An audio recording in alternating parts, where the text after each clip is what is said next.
3 రోజుల క్రితం ఏం జరిగిందో మీరందరూ కూడా చూశారు కదా. చివరికి చంద్రబాబు నాయుడు గారు ఎంత స్థాయికి దిగజారిపోయాడో మీ అందరూ చూస్తున్నారు కదా. లక్షల మందికి అవ్వాతాతలకు, వికలాంగులకు, వితంతు అక్క చెల్లెమ్మలకు సార్ ఇన్ని దినాలు ఇంటి దగ్గర తెచ్చేసాను సార్ వాలంట్లో.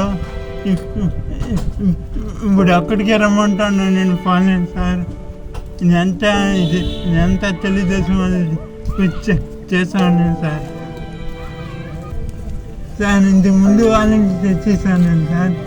ఇప్పుడు అక్కడికే రమ్మంటాను నేను పోలేను సార్. ఏం చేయాలి భయం అవుతాను సార్. అదే సార్ ఇన్నాళ్ళు వచ్చి వాలంటీర్లు ఇంటికాడ ఇస్తూ ఉన్నారు సార్. ఇప్పుడు నేను పట్టేకి అయ్యలే, వాడిని ఎత్తేకి అయ్యలే. ఇప్పుడు చంద్రబాబు చేసిన పనికి ఏమో రావద్దు ఇవ్వద్దు అని చెప్పుకున్నారంట. ఇప్పుడు ఇంటికాడికి వచ్చేకంటే ఇంకో నేను ఎట్లా ఎత్తుకోవాలా, ఎట్లా ఎత్తుకురావాలా వాడిని. ఆటోలో కూర్చొని పెట్టాలన్నా కూడా 2 మనుషులు పట్టాలా. ఏ మగవాడిని పట్టుకునేది మా ఇంట్లో ఎవరు మగబెట్టలేదు, ఒక్కొక్కడే.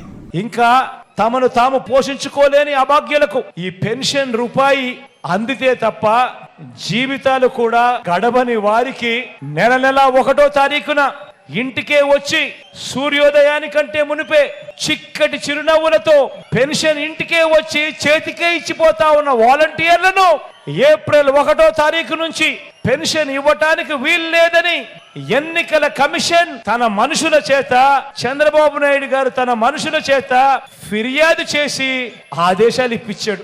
ఆలోచన చేయమని అడుగుతా ఉన్నా. పేదలంటే ఈ చంద్రబాబు నాయుడు గారికి ఎంత వ్యతిరేక భావాలు ఉన్నాయో ఒక్కసారి ఆలోచన చేయమని అడుగుతా ఉన్నా. తన మనిషి చంద్రబాబు నాయుడు మనిషి, నిమ్మగడ్డ రమేష్ అనే చంద్రబాబు నాయుడు గారు అన్న మనిషి, ఈ చంద్రబాబు నాయుడు గారి మనిషి ఈ నిమ్మగడ్డ రమేష్ చేత తానే ఫిర్యాదు చేయించి, అది ఎవరి మీద చేయించాడో తెలుసా? జగన్ మీద కాదు.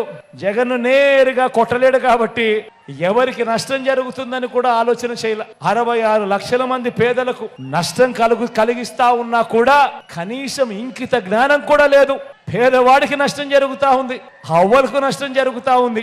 నడవలేని వయసులో ఉన్న ఆ అవ్వలకు చేతనైతే ఇంటికెళ్ళి తోడుగా ఉండి ఇప్పించే కార్యక్రమంలో శభాషం చెప్పాల్సింది పోయి ఆ వాలంటీర్ వ్యవస్థనే ఏకంగా రద్దు చేసే కార్యక్రమానికి శ్రీకారం చుడతా ఉన్నాడు అని అంటే ఇలాంటి మనిషిని ఏమనాలి అని ఒక్కసారి ఆలోచన చేయమని అడుగుతా ఉన్నా.